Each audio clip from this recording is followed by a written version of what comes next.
It is your show, my Oh, well, talk about pressure. friend. So, what can you see from my screen? We can see the spreadsheet. Okay. So, I would love to just give you a quick walk through this template that is something my son Joe developed. Um, in 2017, he developed it as he started to learn about the power of control charts. And so, what he did is created this template. He's made a few improvements to it, but the gist of it is that it's simply a template where you can use Microsoft Excel and the very basic instructions and what you can do. And I'm going to try to show you that there's a little guide here, and you can take the guide out once you understand that you're going to document what it is that's the date sequence and the measurement of whatever. You can label it however you'd like, but you can fill up these columns with whatever the sample size is. And he's got it set at about 25 or 26 data points to gather. So I'm going to show you what you can do with this template. It's relatively simple, and Joe's a very practical man. You delete the graphics, and I'm going to just take some samples that I've prepared. And this could be anything that you measure in the sequence of occurrence of time. And I'm going to copy these and go back to this worksheet, and I'm going to paste them into place. And I want you to see what happens. It creates a control chart. If you don't screw with the formulas that he's built in over here, what he's done is he's built into the template that if you put data in this time sequence column, and at this point it's I think 25 samples. It's a minimum for statistical reliability of whatever is the thing that you're measuring. It will create a control chart. What you see is that the variation from this prototype sample of data is that something happened way out here in the 23rd sample that's worth investigating because it's outside the control limits. It's very, very straightforward. Now, I've seen some statistical experts, people who have more time than I have. They might have more time than you have. I'll remind you that we all have the same amount of time that Leonardo da Vinci and Einstein had. But some people will argue about what's the right way and why do you use an average and why do you calculate the median of ranges instead of the mean, and it doesn't matter to most people. It has never mattered to me, and I've been practicing with control charts since some of you were born, since 1972. So I'll show you a little bit more about this. Joe's template has examples of data that's in control charts, a variety of possibilities. You can manage production, you can manage sales, you can manage anything that you think of as important. There are examples in here that show you what is possible. And I'd like to share with you that he's also built in some examples to show here is a data point beyond control limits, similar to what we just created. A point outside of either the upper or lower control limits is a special cause and worth investigating. He's also built in some examples. Hang on a second here. he's built in some examples that show 6 points trending in the same direction. This is also something to be investigated, even though it's within the control limits. The upper and lowers, sometimes 0 becomes the lower, but it depends on what's the data set that you're measuring. There's also 8 points above or below the average, or what's called the X bar. And this particular one demonstrates that something is worth investigating, even though it's within the control limits. And this last one that I'm going to show you is one of my favorites because it helped me discover some key elements about my work as a manager and the work of some of the technicians that were working for me at the time. The first time I saw this kind of pattern, it was in the telecom business, which is where I grew up.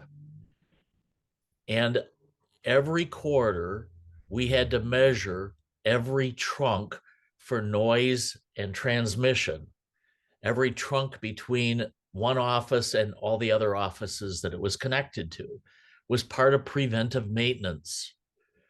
And in the measuring of noise and transmission, a technician would use an instrument, go in and run a test to a test line at the distant end, and then record what they got.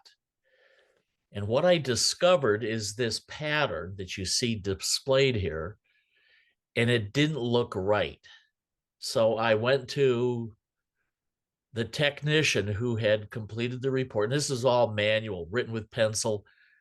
One of the things that my boss always looked for was the writing in pencil and had it been erased. Possible falsification.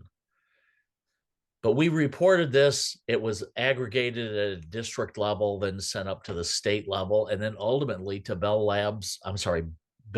headquarters in New York. All of these measurements were done manually at that time. And so I asked the technician who had recorded these, so what's going on with this particular trunk group? And he said, well, I don't know. What do the numbers say? And I said, well, the numbers say that there's something unusual going on here because they're going up and down, up and down, up and down. It was more than 14 times because it was a large trunk group. And he says, oh, you're the first boss that has ever asked me about this. And this guy had been doing the job for 30 years. I said, yeah, so you got any clues what's going on here? He said, well, he says, I didn't think anybody was paying attention, so I just wrote numbers in there. And I said, Joe, you realize that that's a violation of the code of conduct. It's falsification of records. These records go all the way to AT&T headquarters in New York. We depend upon knowing exactly what the results are, not making it easy because nobody's asked you about it before. And he says, oh, okay, I get it. I said, well, I want to make sure that you get it. So, Joe, this is a verbal warning. I'm obligated as your manager, if I find a case of violation of code of conduct, I have to tell you that if you do this again, it could lead to disciplinary action up to and including dismissal. Joe said, I got it. I promise you, I will never falsify a record again because you're the first manager that ever indicated that it matters. So my discovery about Joe, my discovery about my responsibility as a manager is to use the actual numbers and to look for patterns in the ups and downs. Control charts made it possible for me to discover that we had to go back and retest this particular trunk group again. And in fact, all of the trunk groups, because I had pushed false records on. I immediately called my boss, told him what I discovered, what I did, and asked for his suggestions. Should I go back and redo all of it for the month? He said, no, I'm making a note. You can send me a memo. This is in the days before email was so prevalent. But he says, I want to put it on record that you caught this error, you addressed the error, and I think we can just wait until the next quarter unless we get customer complaints. So that's what we did. So this is, I think, a really useful method of learning how to create control charts. I know Rob, sometime in the last couple of weeks, took the method and created all kinds of control charts. And I'll just take an opportunity here, take a breath, and ask, what questions do you have for me? Yeah, I got a ton. That was great, Dennis. The one, I guess, what did Deming say about medium or mean? Did he care? Because there seems to be there doesn't. I think to your point, you said over your experience, you found it just doesn't matter. But there's a lot of sort of interesting statistical arguments in general. But I wonder if Deming had any. His method was the exact same as ours. It's what he learned from Walter Schuhart. It starts with an average, and it's just a good place to start. Um, a student in a lean 102 or 103 class asked the question about control charts and said, how do you know that this works? I said, well, it's because from the beginning, when I learned about control charts, that it has always worked because it was tested 1,000 production lines a day at the Hawthorne Works. On every production line, they created control charts once Walter Schuhart developed it and developed the method. And you start with essentially the 3 sigma. And if you discover something about your process that says, I need to change the sigma level, I need to change the calculation in some way, go for it. Test it out, run an experiment, a PDSA, and discover what works to help you in your practical environment. The theory that has been proven so far is to use Schuhart methods as a place to start. Well, we start with the average, and then the median of the ranges is calculated based on the average. And all of it is based upon the actual numbers. You can use averages as your measures, but Schuhart, Deming, and Donald J. Wheeler all suggest that you should use the raw numbers to create control charts with the greatest opportunity to predict what's going to happen tomorrow. Cool. I got one more question, and I'll sort of let everybody else. Which is, I've tried to find, the patterns, right? There's the sort of Lloyd Nelson 8 patterns. There's the original Western Electric, or I think maybe Bell Labs patterns. I was trying to find the history of how they came up with those patterns. And periodically in some of Deming's books, he'll talk about some of the patterns, you know. But I don't, and I haven't read the Wheeler book yet either. But I was wondering, where's a good point to find the sort of history, other than that, like here's the list of all the types there are, like the Western Electric, the Lloyd Nelson, whatever. And then part B to that question, I'd love to hear more examples of what you found in your consulting of that was I love the 14.1, because I can never really explain that one. Sure. I've already forgotten the first question. The background behind these is that I want you to think about this. If you're running 1,000 production lines every day and you're measuring every possible variable, you're looking for things like the quality of the materials, the number of, let's say, the number of wraps around a relay coil, or core, I should say. If you're counting how many pieces somebody produced, you also have the opportunity to see patterns in your practice. That's what makes the control chart so practical. Some of our Canadian friends would say practicable. Mhm. It is something that we can practice with and begin to develop the insight to what are the things that cause variation. So it is just the heavy use of this at the Hawthorne Works. If you read any of the books of history about the Hawthorne Works, and this would be from the people who were in the works, there's some dispute now, even almost 100 years later, dispute about what was the scientific integrity of what they were doing. But the first scientists looked at the health conditions of the operators in the test room. They were interviewing them. They had doctors talking to them, and they were trying to identify patterns, like what were the family conditions? Were they a sole provider? Were they a young woman living with her parents? Were they living in an apartment?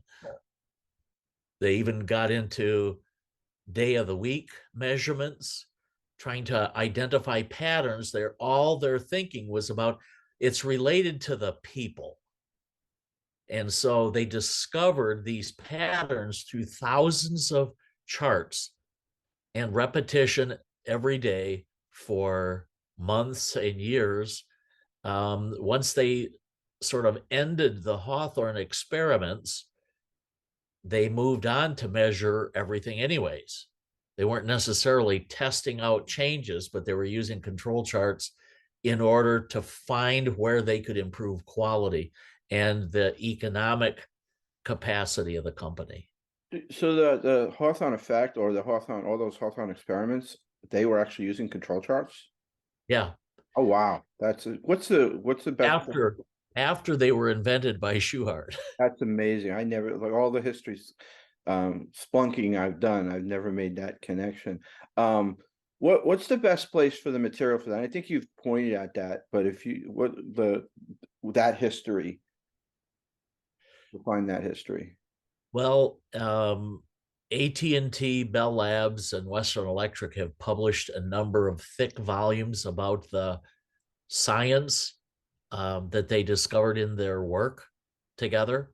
Bell Laboratories, Western Electric, and the operating companies were triumvirate, I think is the first time I've been able to use that word. They cooperated together closely to not only produce the parts, but to produce the services that use the parts and to regulate the system. Uh, they had all these publications that I had access to as an employee. And there was also a brown book that was called Statistical Quality Control that was about yay thick. Yeah, I'll adjust it about that thick, um, brown, and on every manager's bookcase. And the smarter managers, like my first supervisor, used it. And it basically it was filled with calculations and methods. It was written by a committee at Bell Laboratories and Western Electric in the 1950s. And I thought of it as a real prize when I got promoted into management and I got my own copy, which I still have, marked up. But the things that were in it, by and large, were beyond me. What I found most useful was just a simple control chart, like I first saw when I was a temporary summer hire. Um, Also, on the day that Lean 103 question came up from Donnie, I went back to that book because that was kind of my foundation, other than the experience. That was my resource. And I found that they gave credit at the start of that book from the early 1950s to Walter Schuhart. That's brilliant. So just one last follow, and then again, hopefully other people start chiming in and I'll shut up. But so what you're saying, it is your conclusion that all those Hawthorne studies, you know, the Mayo, I guess, work basically helped the science of control charts understand that there were certain patterns that needed to be investigated, and that was the beginning of the evolution of those patterns. Say that again, John. So so my original question was, where could you find the history of these patterns? There's everybody will produce a list like there are seven, there are eight. There's Lloyd Nelson had eight. There was when I found this, like Western Electric had original four. These sort of, like six in a row in one direction, or so many below the or above the line, or the what you said is the sort of up and down 14 points. I tried to do some research to find those, and I think you're telling me that a lot of that, where those patterns got identified, if I'm hearing you correctly, came from the Hawthorne studies that were the human studies that they did. So the Hawthorne studies were a start of keeping track of all these details, and the control charts were used. Deming was present at the Hawthorne works, as he articulated in a couple of books. And the learning that he had from Schuhart was technically after the Hawthorne experiments ended. As to your question about when did these rules get developed and how did they get developed, I don't believe that they all were developed at the Hawthorne works, but I have no evidence of that. They certainly kept track of all kinds of data because they were trying to produce parts that were exactly the same no matter who made them, no matter what shift. And it was a sweatshop like experience. And this relay test room was only a handful of employees that were hand selected. One of the criticisms that I've heard over the last 20 years or so of Mayo's work was that it was intellectually corrupt. Mayo was not really in control of the experiment, but the experiments continued long after the original Hawthorne experiment ceased to exist. The relay test room learning was enough that they decided to change the way they did business. There was also this thing called the Depression that shook things up quite a bit. They had layoffs, but the conclusion from somebody, a book written called Manufacturing Knowledge, and it wasn't that this is a book full of manufacturing knowledge, but that the knowledge was manufactured. It was not really discovered out of facts.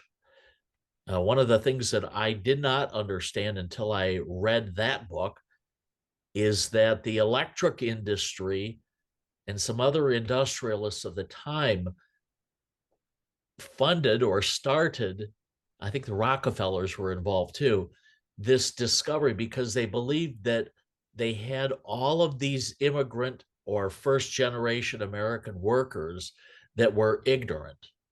And they wanted to prove that improving the lighting, selling more light bulbs, selling more electricity would make for better productivity. And so this is what the author of that book concluded was, this was not trying to discover how to make better telephones. This was all about trying to sell more power. Wow. You can read the book yourself and draw your own conclusions. That's incredible, Dennis. I mean, you're a gem. I am so glad I met you. Every story I hear from you is just better than the next one. Anyway, everybody else, come on. We should have a billion questions at this point. Oh, Pete. No, I got one. Okay, go ahead. Actually, I have a couple. How important? So the thing I found in trying to collect a lot of data is oftentimes the ends. I feel like you see this in CloudWatch too, but how important is it to have those ends be complete measures, if that makes any sense? So if I'm doing a count for a period, but I start in the middle of the month on the very first one, should I just discard that month because it's just going to No, distort things, or just no. add it in because that's what I got? You start with what you've got. Somebody showed me a control chart a couple of weeks ago in Texas that had 16 points in it. And they said, oh, it looks like our process is under control. I said, well, it's not a control chart with some ability to predict until you get to 25 to 30 data points. But it's a good start. So just start and keep going. And then my second one was so we had looked at some customer support data that I had, whatever, a week and a half ago. And so I got some more data on that. And the interesting thing that popped out is there's it's cyclical, right? So based on like calendar year, because there's like e-commerce stuff going on. So like now we're entering the busy season. So 2 years ago, the busy season went above just went above the upper control limit. But then last year did not. And I'm just like, so what's the story that you tell when you have a chart like that? And I could show the chart too if you want, but Well, Rob, anyways. this is a great example of why it would be really useful to have had a control chart before you got to that stage where things went out of control. Hmm. Because when you go to ask what caused this sudden change in the system, you're close to the event. So the people who you might ask don't have to have exceptional memories.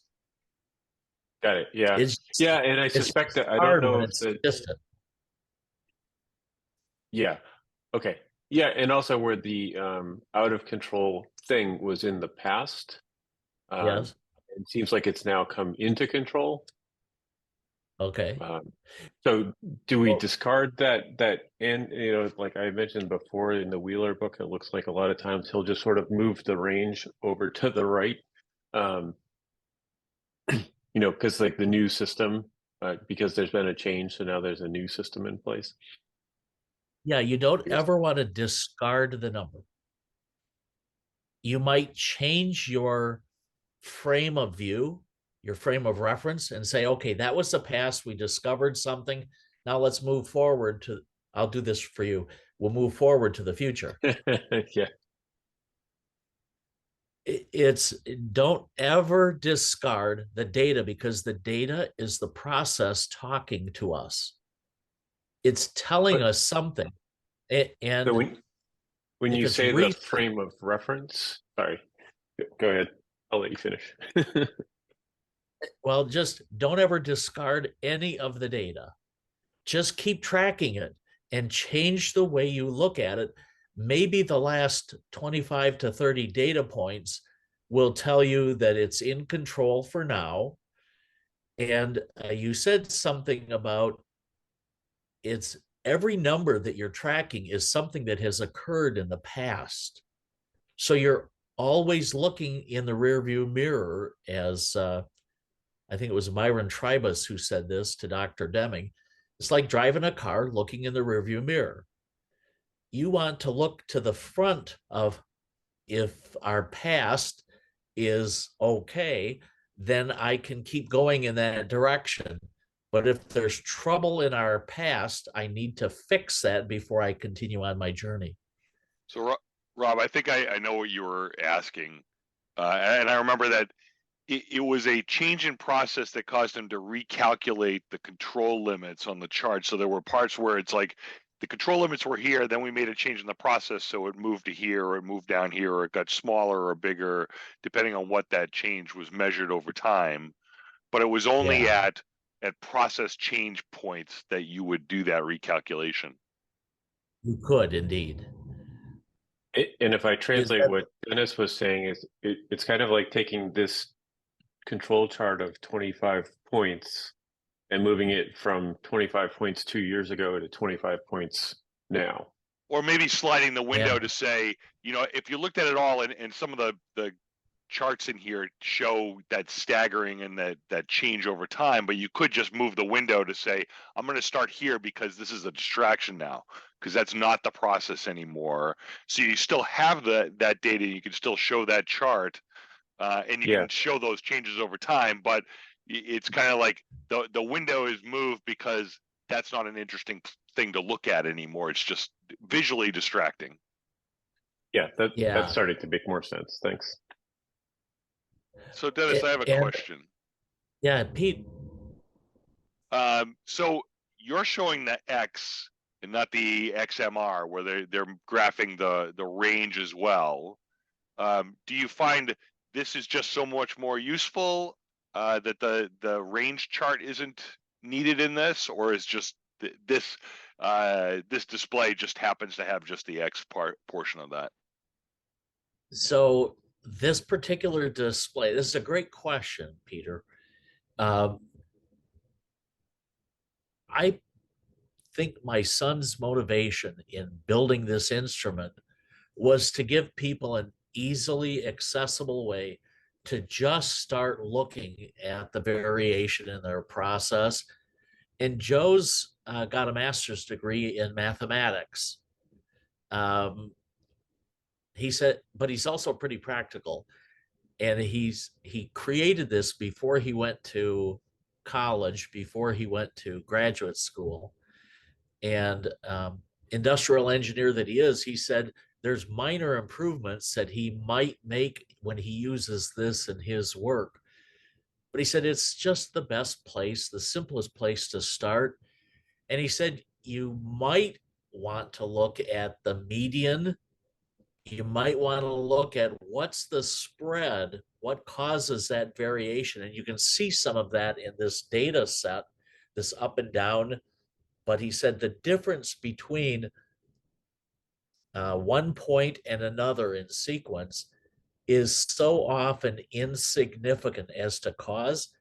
When we look at the variation in the system, we can see that this is what's coming from the system. We're not trying to get real complicated. We're just trying to understand what is normal variation or common cause variation.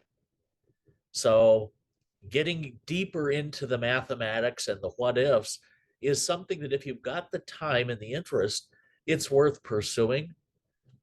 But I'll be honest with you, when I create the first control charts for customers, or I help them create the first ones, they are so amazed at all the discoveries that come from just this simple view. They have more work than they can deal with in the short term. Makes sense. Makes sense. And a thought that comes from your commentary and Rob's question is I've got a control chart that is 31 years long. I haven't changed the control limits at all.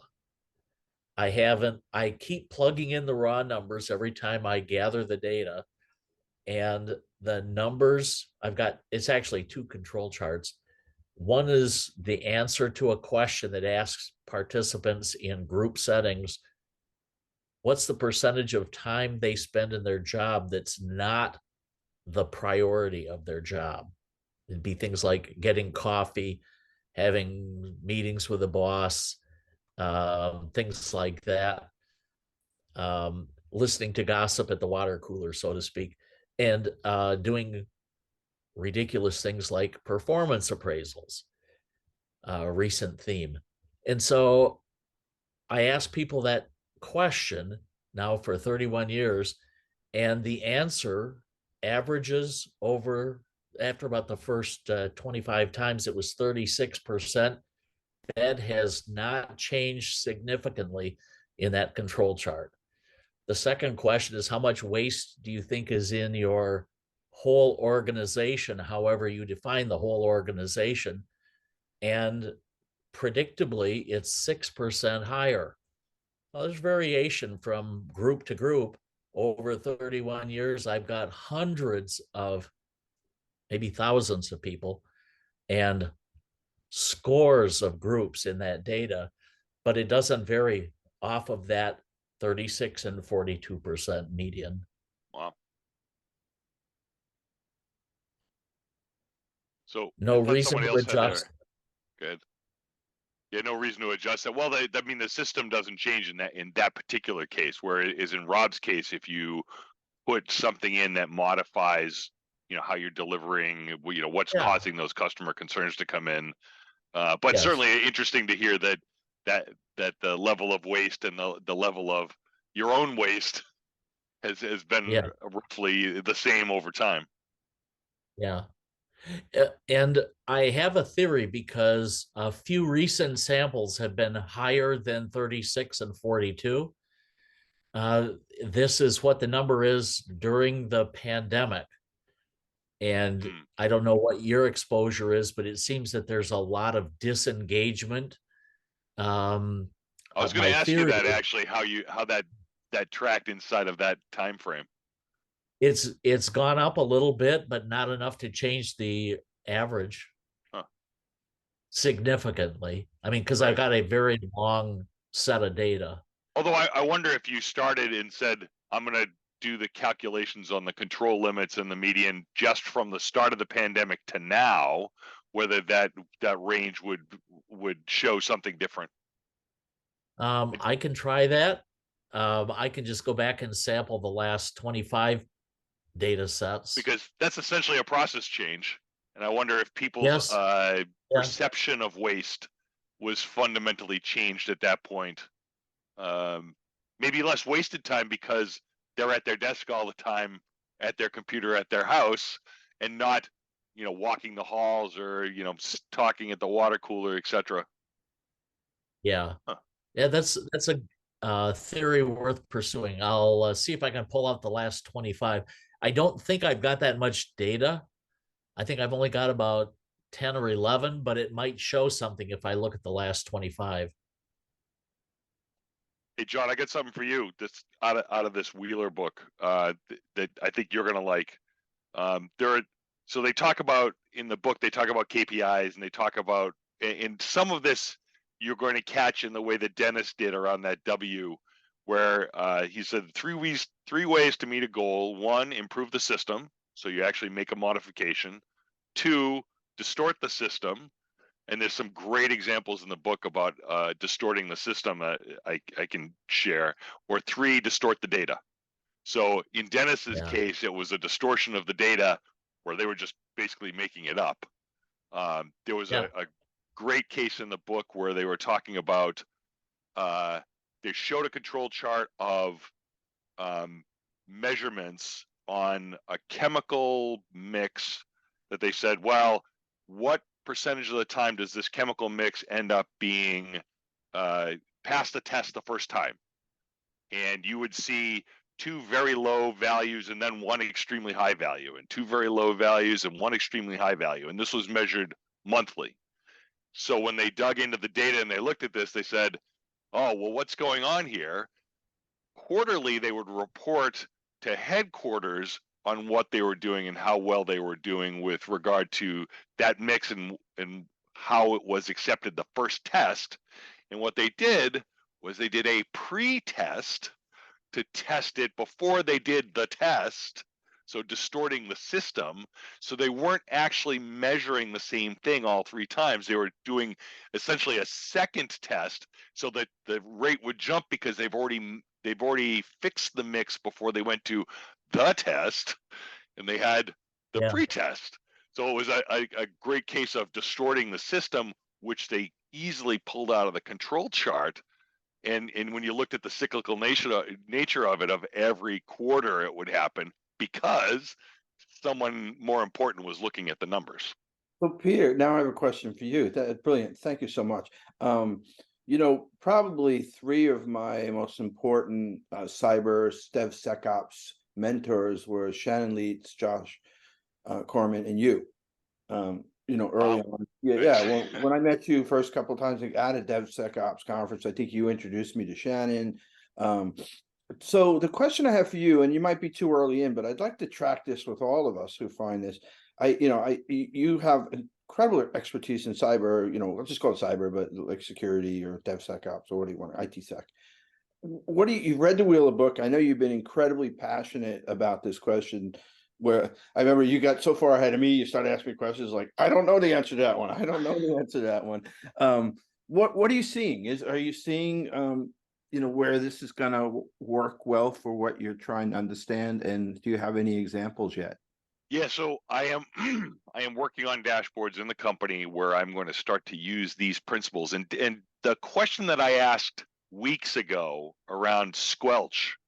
So if you look at this chart and ignoring the fact that there were some special cause variation that you could find within the margins of the control limits, if there weren't those cases, and we could mathematically pull them out because there are formulas to say, well, if it looks like this, then that's a special cause. If you took this, because one of the things that I find is people look at this data and like, oh my God, it went up. Oh my God, it went down. It's like, if it's in the margins, it doesn't matter. Almost saying, if you collapse that to the median or the or the average, and just have that be a straight line where the only thing that shows up in this chart is that one blip at the end here on this chart that we're looking at. Essentially collapse it down and say, not interesting. You can certainly open it up and look, but I'm telling you that statistically, you shouldn't care about this. That if I think about dashboards in that way and I collapse these things, it doesn't become a visual distraction for me to say, oh, look at how this line is tracking. It's like, yes, and I can tell you that that's not interesting. Here's the chart that's interesting because it has some special cause that is still within those margins, or it has some special cause that jumps outside of the control limits that you should be looking at. And then trying to think about, if I took those and then started to say, well, what's the most interesting thing to do, and maybe slide those top and left inside of my dashboard to say, look here, because all this other stuff, completely normal. That if you look at it over time, you shouldn't even look at this stuff, and it might be jumping around and look like a pretty picture. It's like, hey, what shape does that cloud look like? I'm trying to say that if you use those control limits as a squelch to make interesting things jump out more visually, that it might be an interesting way to use these. That you still maintain all that data and you can still look at it in that way, but that detail isn't interesting if the purpose to come to these dashboards is to go find problems and make change in the system. I understand. It's brilliant, Peter. Because I was just thinking about I've been doing this 45 years per se, right? And back in the day, you had the 3270 screens, right? And when you went to refurbish them, the ones that were used in the NOC and in the operations center, they basically, when you turned them off, you could see the burns of certain monitoring charts that were just always displayed, and then you knew, like, as somebody who followed operations, like, yeah, this monitor always was like, had the, like, this number or this graph bar was exactly the same for like as long as the device existed in operation, and, Right. and even to the point when you turned it off, you could still see those patterns. Yep, all burn in, yep. Yeah, and so how many times do we go into a massive knock in a place where we're seeing like 50 screens and they're Right. all showing us normal? Yeah, and to if I think about the dashboards that I've created for leadership, I mean, the deck grows and grows. You start with 30 and then you're up to 60 and 70. It's like, well, okay, now out of that, what is the important thing to pull out of this, and how do I basically push all the noise out of the way? And maybe in a dashboard that could show 40 charts, it only shows 2. Yes, Dennis. Peter, there's another point that you might capitalize on here, is that the ups and downs that are within control limits are coming from the system. And if you're still not satisfied with the normal variation, the common cause variation that's coming from the system, you need to change the system. Sure. Yeah, it's not necessary to waste your time on finding out why did it go up or why did it go down. It's coming from the system. If the customer's not happy, if you feel like you're losing money on something that's within the control limits, then you need to change the system, the whole system of causes and effects. So the key message I want to make sure that you understand is your option is to tell them that it's up, it's down, it's meaningless, it's a waste of time unless the customer's unhappy. Right. There's a secondary point I'd like to share with you. And if you're familiar with Taguchi loss methods, your center line here is essentially a target. And the less variation you have between the upper and lower limits, the greater your productivity for the process. It's focusing on the target, not the upper and the lower. And it can be very expensive to design it to reduce the variation. You can't eliminate it, but you can minimize the variation in order to manage it. It's this control chart is a way for you to determine the economics. The first view of the economics of is your system in common cause variation. If it's out, as this next to the last point indicates, it's not common cause variation. It's to be understood. Go find out what happened. But if it's within, you've got bigger fish to fry, like the things that are out of control. I totally agree. Thank you for that clarification. And I'm trying to decide how to show the control limits as something that's interesting to say, look, if you're not happy with this range, then that is another place where you might consider making an adjustment to the process. But I'd like to get to the point where I am measuring the process well enough that I can show, for instance, a developer checks in code and makes, we measure this many vulnerabilities.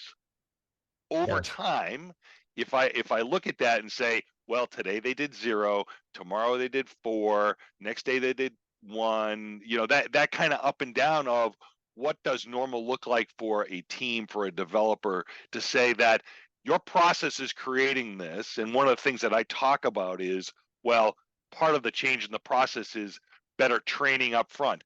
And can I actually affect the system by doing that? Do I modify and change the number of vulnerabilities that they're introducing into code by having better education up front, or by having easier levers for them to pull to fix things earlier, so I could maybe even excuse me, test shift left, test my process of education and onboarding to say I get better results when people do this, or I don't. Throw it out. We're not going to bother with that because it's a waste of time. And I think Deming talks about this, and I believe it's Out of Crisis, but it could be New Economics, where he talks about an example where like this is normal, right? It's random, right? That's the key, right? In between the control limits or the common cause, right? It is random. It doesn't have these patterns. And he says at that point, there's an example he talks about, and it might be in the Deming Essentials. It's one of those 3, but he says an exact example where like this is normal variation or random variation, I like to say. And he says, but you don't like it. So maybe maybe the group, he doesn't say it this way, is not tall enough for the ride. Maybe they need more training, right?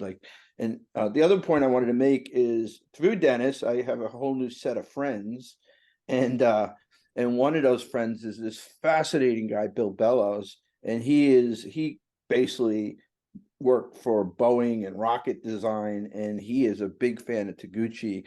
So I've already talked to him about getting him, like, maybe adjust the schedule or something like that, so we can squeeze him in to do a whole thing on Taguchi and Taguchi loss function and how he's used it in aircraft rocket design and like really cool stuff. So Dennis, in context, there was a lot of upheaval when I talked about that squelching about collapsing these points. Does visually now and mentally, does what I'm saying make some sense about trying to filter out the visual noise for the consumer? Well, yes, it makes sense. The thing that you said just now is important for us to think about, and it may not have as much meaning to you as it does to me. But I came from the telecommunications world, where we were always trying to transmit what one person said to another, and was it heard and understood the same way at Right. both ends.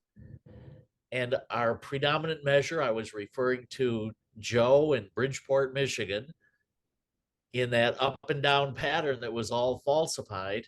It was the noise in the circuits. We wanted to eliminate the noise. And what you're looking at here is noise up until that 23rd point. And that is a signal. That is a sign that there's something going on. The system is telling us there's something abnormal here. We need to go find out what happened. Right. And So mentally for me, that's squelch. So I use my, okay, CB or walkie-talkie where you turn up the limiter to say, all right, this is my control limit on actually getting a signal through versus a bunch of noise. yeah, we deer hunters, and you can see kind of my area of hunting there. Uh, we hate squelch on our walkie-talkies because it makes noise that the deer hear. Right, right. So I get it. And I'll say one more thing about control charts. Long after the Hawthorne experiments were abandoned and the methods began to be used regularly, the people in operations, specifically the people who managed the schedules for operators and for customer service agents in the telecom industry at AT&T, made control charts that showed demand, customer requests for an operator, or customer complaints coming in saying, hey, my phone doesn't work. And they were able to predict the patterns so that they could staff appropriately to the demand. Wow. They also discovered for customer trouble reporting that there was a strong correlation between customer complaints and phases of the moon. I know that seems bizarre, but they originally tried to plot what were the menstrual cycles of the employees who were predominantly women. And they Oh, Jesus, I discovered don't that want it to know how was, they got that data. they had doctors talking to the people who worked there. Wow. So they had supervisors who were on every conversation. So if two operators were having a casual conversation, the supervisors were making notes. They were trying to discover what were the influences in their demand and in their productivity. So it wasn't perfect correlation, it wasn't direct causation, but they discovered that phases of the moon had an effect on the customer base calling in and saying, hey, I'm really angry about X. So I have a follow-on question then to that. sure. As you think about each of these control charts in isolation, there are special causes that come out, and or the special cause variation that you want to go look at. Yeah. As you think about them in combination, so you talked about charting this and this, these things correlate. How do you think about putting together families of these control charts to say, well, this one went in a good direction and that one went in a bad direction, or I see 2 points in 2 different charts going outside of the control limits, so this becomes even more important to me. Or I think about those 2 systems, or I'm trying to put that together in my head where you're saying you're measuring all these things, so I've got all these charts. How do you stack them up in a way that becomes useful to find out even more about the systems that you're measuring? Honestly, I've never had the time to try to draw correlation between too many of the control charts and other control charts. There have been occasions where there is obvious connection. For example, the speed of responsiveness to customer trouble tickets can directly correlate to the number of people on duty at a particular time. So those were two that would frequently appear to be related. And let's be honest, if you don't have as many people available to deal with customer trouble reports, it will take longer to deal with random volumes of customer trouble reports. But I always had more problems to resolve by just looking for the special causes, and I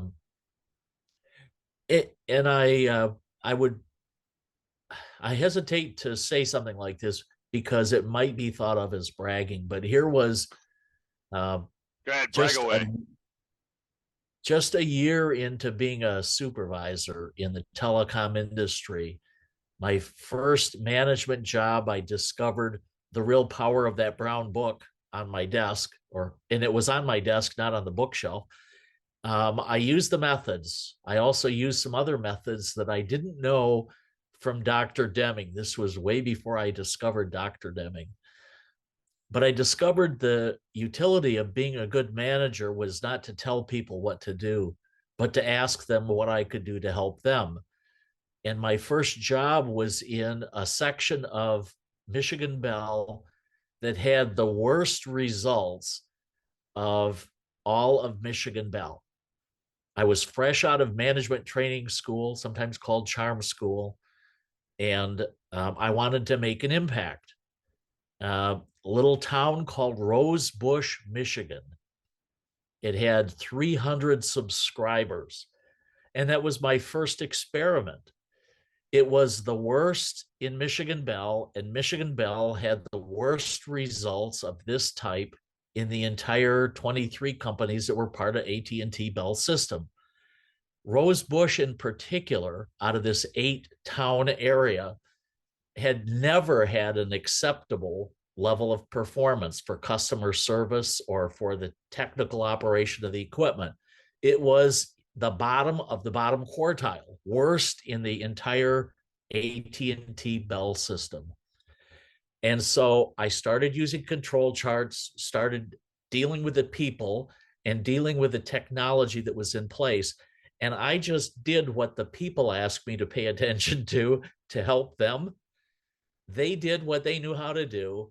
And in 1 year, using control chart methods, we went from the bottom quartile, the worst in Michigan Bell, to the top quartile.